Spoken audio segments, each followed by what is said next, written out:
አንገት ይዘ አልበዛም እንዴ? እኔ ግን በእናትሽ በሩና ትክፈች በእናትሽ አብረሽ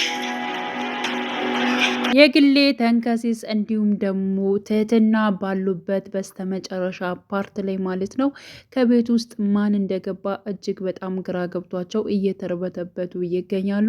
የዝና አካሎች ናቸው፣ እኔን የሚፈልጉኝ ናቸው፣ እባካችሁን በር እንዳትከፍቱ እያለ እንግዲህ ተንከሲስ እጅግ በጣም ፈርቶ ደንግጦ ይገኛል ማለት ነው።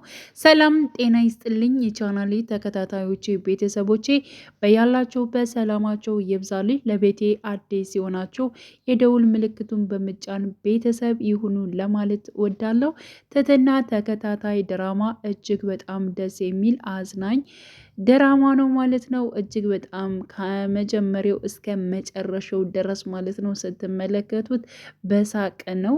ሲቀጥል ደግሞ በየመሃሉ እጅግ በጣም አስተማሪና ጠቃሚ የሆኑ ንግግሮችም አሉት ማለት ነው። እውነት ለመናገር በተለይ ማለት ነው ገለሙ እጅግ በጣም ጠቃሚና አስተማሪ የሆኑ ቃላቶችን ሲናገር እናየዋለን። ምንም ያክል ቢሰክርና ነገሮችን እንትን ቢልም ግን ደግሞ የሚያወጣቸው ለሰው ልጅ ጠቃሚና አስተማሪ የሆኑ ቃላቶችን ነው ማለት ነው። ሲቀጥል ደግሞ አብርሃምም እንደዚው ማለት ነው። ብቻ ግን አጠቃላይ ድራማው እጅግ በጣም በደስታና በሳቅ እየፈነደቃችሁ መማር ባለባቸው እየተማራችሁ ማለት ነው የምታሳልፉበት ጊዜ ነው። እንዲሁም በስራ ድክም ብላችሁ በተለይ በዚህ ጾም ላይ ማለት ነው እውነት ለመናገር እነሱን ስታያቸው በሳቅ ነው እንትን የምትሉት ማለት ነው። ብቻ ግን እጅግ በጣም ዘና ፈታ የሚያደርግ ድራማ ነው ባጭሩ ማለት ነው። እና ያላችሁን ሀሳብ አስተያየትም እንደዚው በኮሜንት ላይ አስቀምጡ ለማለት እወዳለሁ። አሁን ላይ እንግዲህ ተንከሲስ ማለት ነው እጅግ በጣም እየፈራ እየተርበተበተ ይገኛል። የሚፈራበት ምክንያት አሁን ላይ እሱ በጣም አጭር ስለሆነ እየተፈለገ ነው የሚለውን ነገር ማለት ነው። በጣም እንትን ስላለ እነዝናም እየፈለጉት ነው። እነሱ ካገኙኝ ደግሞ በፍጹም አይተውኝም የሚለው ነገር ስላለ በጣም እየፈራ ነው። በዚያ ላይ መሳይ ደግሞ አሳልፎ ለመስጠትም ማለት ነው ከዝና ጋር አብሮ ከሚሰራው ሰው ጋርም እየተደራደረ ይገኛል ማለት ነው። ልጁን እኔ ከፈለኩበት መስመር ካመጣልኝ የፈለኩትን ነገር አደርግልሃለሁ ብሎ ስለነበር አሁን ላይም ማለት ነው መሳይም ማለት ነው ለተንከሲስ ያልሆነ ቃላቶችን እየተናገረ ነው። ምክንያቱም በጣም ብዙ በርካታ ልጆችም እየጠፉ ነው። ስለዚህ አንተም ተጠንቀቅ እያለ እንግዲህ ለተንከሲስ ሲናገር እንዴ እኔ ልጅ መስያቸው ነው እንዴ? ለምንድን ነው ቆይ እንደዚህ ሲያስጨንቁኝ እንደዚህ ሲያስፈራሩኝ ይብል እናንተ ለምንድን ነው ዝም የምትሉ? የሆነ ነገር አድርጉ እንጂ በማለት እንግዲህ ያው ለመሳይ ሲናገር ነበር። መሳይ ደግሞ እኛ ምንም ማድረግ አንችልም፣ ስለዚህ ራስህን በራስ ጊዜ ተወጣ እያለ ተንከሲስን እያስፈራራው ይገኛል ማለት ነው። በነገራችን ላይ አስቀድሞ እንደዚህ አይነቱን ነገሮችን የሚናገረው ያው ሊወስዱ ይችላሉ፣ ልጠፋ ትችላለህ፣ እንደዚያ ከጠፋህ እኔ አያገባኝም ለማለት ነው። እንግዲህ ባጭሩ መሳይ እንደዚህ ቃላቶችን እየተናገረ ያለው ብዬ የማስበው ማለት ነው። ምክንያቱም አሁን ላይ ተንከሲስ ከቤት ቢጠፋና እነሱ ማለት ነው ያው በነዝና እጅ ቢያዝ እኔ የለሁበትም እንደዚህ እንደዚህ ብዬ ነበር እንደዚህ ለምን አልሆነም የሚለውን ነገር ለመናገር ፈልጎ ይመስለኛል አስቀድሞ ሲናገር የነበረው ማለት ነው። ስለዚህ መሳይ እጅግ በጣም አስመሳይ ነው እንደ ስሙ ማለት ነው። ጓደኞችን ለገንዘብ ብሎ አሳልፎ የሚሰጥ ማለት ነው። እና የግሌ ደግሞ ነግሯታል። ምክንያቱም ያው ተንከሲስን እንደሚፈልጉት እንዲሁም ደግሞ እሱ ዳይመንድ ዞ እንደሚዞር ምናምን ነገር እንዴት እኔ እስከዛሬ እዚህ ቁጭ ብዬ እሱ ዳይመንድ ዞ ይዞራል የእሱን ነገር ቆርጭማ እኔ ያንን ነገር ሽጬ መቀየር መቻል አለብኝ እያለች እንግዲህ የግሌም እጅግ በጣም እያሰቀችን ትገኛለች ማለት ነው። እንዲሁም ደግሞ የግሌና ያው ትህትና በመመካከር ማለት ነው በጭስ አፍነውት መሳይ እጅግ በጣም ሲናደድ ሲበሳጭም አይተነዋል ማለት ነው።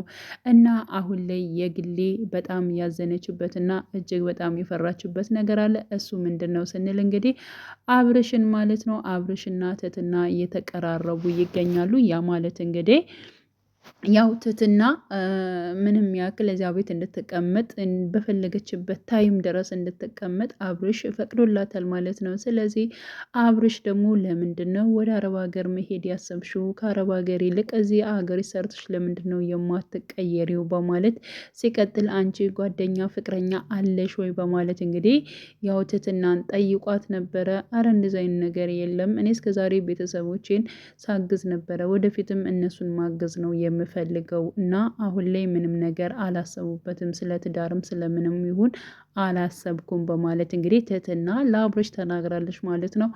አብርሽም ማሰብ መቻል አለብሽ፣ ሲቀጥል ደግሞ ወደ ውጭ የሚለውን ነገር ሀሳብሽን መተው አለብሽ፣ ከዚሁ ራሱ ሰርተሽ መቀየር ትችያለሽ። በነገራችን ላይ ወደ አረብ ሀገር የሚሄዱ የኛው ድክምት ነው በማለት እንግዲህ ያ ማለት እንግዲህ እኛ ወንዶች ሴቶቹን ማለት ነው ያው በትዳር ላይ ስንኖር ያው የግድ እኛ ሰርተን እንትን ብለን እነሱን የማስተዳደር ኃላፊነት ግዴታ አለብን በማለት እንግዲህ ተናግሯል። በነገራችን ላይ ወንድ ልጅ በቻለው መጠን ባገኘው ነገር ላይ ማለት ነው ለትዳሩም ለምኑም እንትን ማለት ግዴታው ነው ማለት ነው። ሲቀጥል ደግሞ ወንድ ልጅ ብቻ ባይሆንም ሴት ልጅም እንደዚያው ማለት ነው። ግን ደግሞ እውነቱን የተናገረው ነገር ምንድን ነው አብርሽ አሁን ላይ አረብ ሀገራትን በሙሉ እንደዚህ ሴቶችን እየላኩ ቁጭ ብለው የሚሰሩ ወይንም ደግሞ ቁጭ ብለው ዝም ብለው ማለት ነው የሴትን ገንዘብ የሚቀበሉ ወንዶች እንዳሉ ለማስታወስ ፈልጎ ነው ማለት ነው። እና ይህ ነገር እንደዛ መሆን የለበትም። ስለዚህ አንቺ በሀገርሽ ላይ ሆነሽ ሰርተሽ መቀየር ትችያለሽ በማለት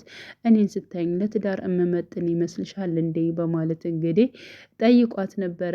ምንም የሚጎል ነገር የለውም በማለት እሱም ትዳር ከፈለገ ማሰብ እንደሚችል ነግረዋለች ማለት ነው። ስለዚህ የሁለታቸውን ንግግር ደስ ያላላት እንግዲህ የግሌ ማለት ነው። ያ ማለት እንግዲህ ያው የትትናና እንዲሁም ደግሞ የአብርሽ አብሮ መኖር አብሮ መሆን እንደዚህ አብሮ መነጋገራቸው ያላስደስታት በፍጹም። እኔ ያለውማ እሷን ትትና ሊወዳት ሊያፈቅራት አይችልም። አብርሽ የኔና የኔ ብቻ ነው፣ እኔ ብቻ ነኝ የምወደው የማፈቅረው ብላ የምታምነው የግሌ ደግሞ እንግዲህ ሁለት ቢላዋን እያጋጨች ቀጥታ ወደዚያ ሄዳለች። እናንተ ቆይ ምንድን ነው የምታወሩት? ምንድን ነው የምትሉት? እኔ እኮ በጣም እወዳለሁ አፈቅራለሁ እያለች እንግዲህ ስትናገር ነበረ ማለት ነው።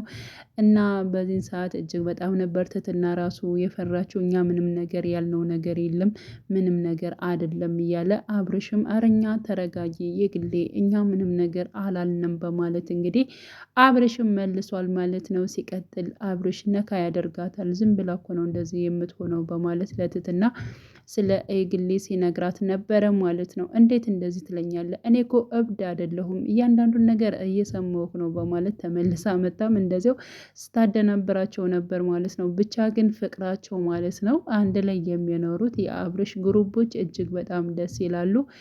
ያው ከመሳይ ውጭ ማለት ነው። መሳይ እጅግ በጣም እንግዲህ ኃይለኛ ነው። ገንዘብ በጣም ይወዳል። ለገንዘብ ብሎ ጓደኞችን አሳልፎ ለመስጠት ነው ማለት ነው። እና ከዛ አንጻር ገለሙ ደግሞ እጅግ በጣም አስተዋይ ነው ማለት ነው። የሰው ልጅ መልካም ነገር መስራት አለበት። በዚሽ ምድር ላይ ሲኖር ሁሉም ነገር ትቶት ማለት ነው ይቀበራል። ስለዚህ መልካም ሰርቶ ማለፍ መቻል አለበት እያለ እንግዲህ የተለያዩ ቃላቶችን በመናገር ማለት ነው እንትን እያስተማረች ይገኛል ማለት ይቻላል ባጭሩ ማለት ነው።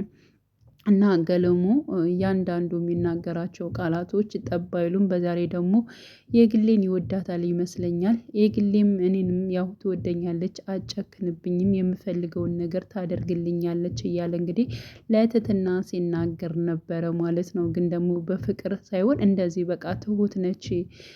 ያው ትጨቃጨቃለች ምን ትላለች እንጂ የፈለግነውን ነገር ከመስጠት ከማድረግ ወደ ኋላ አትልም ለማለት ብቻ ግን ስለ የግሌ መልካምነት ሲናገርም አይተናል ማለት ነው። እና አሁን ላይ እንግዲህ እነዚህና ያው ተንጋሲሰን ለመያዝ በመጀመሪያ ያሰቡት እቅድ እሱን ነው። ከዚያም ደግሞ ትትና ችግር የለውም ቀስ ብለን እንሄድባታለን። አሁን ላይ ግን እሱ ለእኛ አስፈላጊ ነው፣ እንደምንም ብለን እሱን ማግኘት አለብን ብለው ወስነዋል ማለት ነው። በስተመጣይ እንግዲህ ፓርት ማለት ነው ምን ሊሆን ይችላል የሚለውን ነገር አብረን ሁላችንም በጉጉት የምንጠብቅ ይሆናል። ውዴ ቻናሌ ተከታታዮች ቤተሰቦቼ በያላችሁበት በድጋሚ ሰላማችሁ ይብዛልኝ። ለቤቴ አዲስ የሆናችሁ የደውል ምልክቱን በመጫን ቤተሰብ ይሁኑ ለማለት ወዳለው መልካም ጊዜ ተመኘውላችሁ።